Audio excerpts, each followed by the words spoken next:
Hi, thank you for coming by today, coming by for some stories. The story I have for you today is one that I tell with the permission of Vi Hilbert. Vi Hilbert is an elder and a storyteller with the Snohomish people in the Skagit country in Puget Sound. Vi passed away not too long ago, but I'm sure she's still telling stories in the sky country. This is the story of lifting the sky. Long ago, long ago, when the Creator was making the world, He had in His hands all the languages that would be in that world. And He would go from each place, and for each group of people, He would give them their own language, so that all the people in that tribe, they would be able to speak to one another. They would be able to learn from one another. And He was very careful about how He passed out His languages.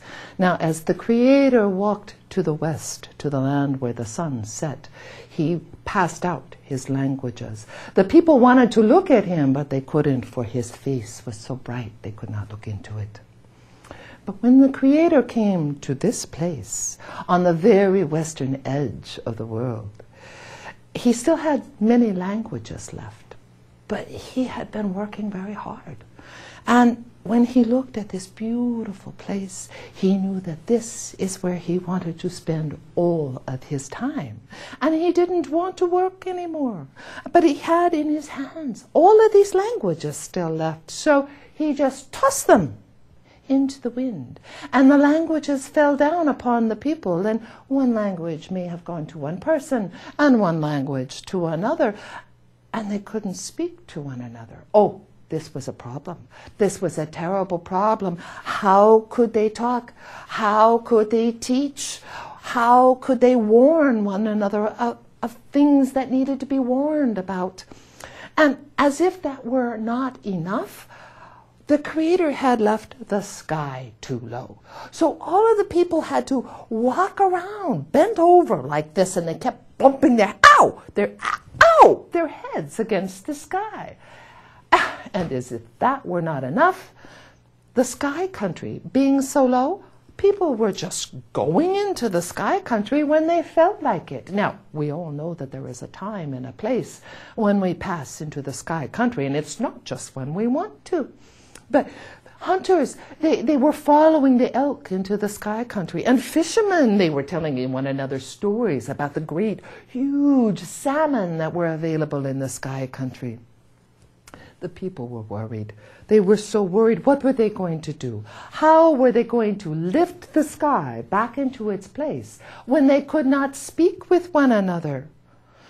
Fortunately, the elders of all of the people, they could communicate with their hands. And so they all gathered together and decided that what they needed to do was to bring all of the people in that place together. And then all of the people would take great, huge, tall trees, for at that time there was an abundance of tall, straight trees in that place. And they would cut these trees, and each of the people, they would take a tree and push against the sky all together, all at once. And thus they would put the sky back into its place. For the elders knew that if all the people worked with one heart, if all of the people worked with one thought, they could do anything. And so it was made to know to all of the people to gather in that place. And it was made to know all the people needed to get themselves a tall tree to use at the pole.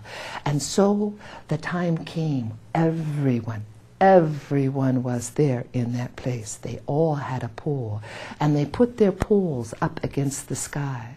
Now, the elders knew that there was the magic of the number 4.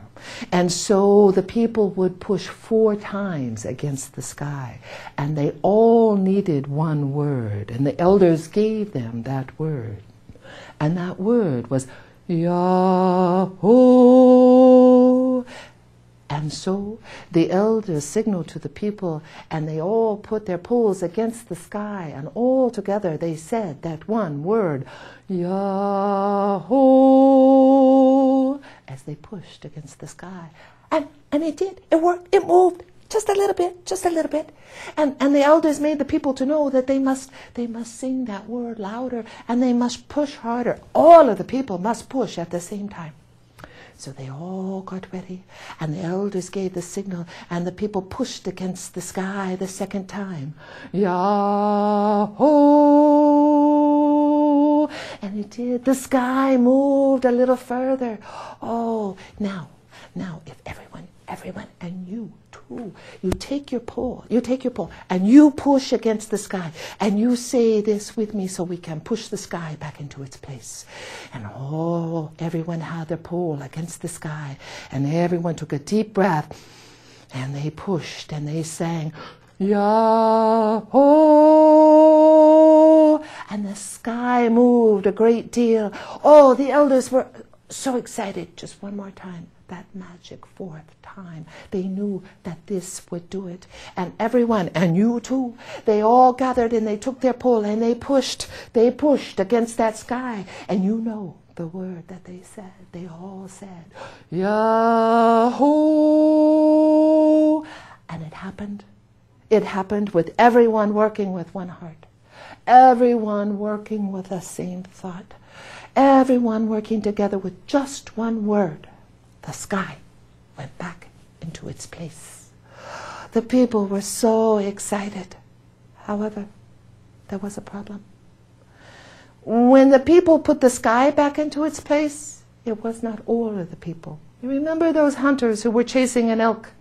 They were still in the sky country when it was put back into place. They are there to this day. We call that group of stars Orion, the hunter. Look in the sky at night. You can see them up there. And you remember those fishermen that were after the huge salmon?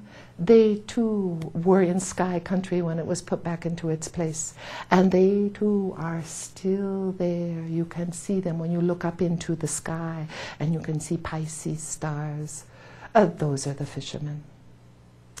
And so it is that to this day, the elders of the people remind us that if we all work with one heart, if we all work with the same thought, we can do anything with just one word.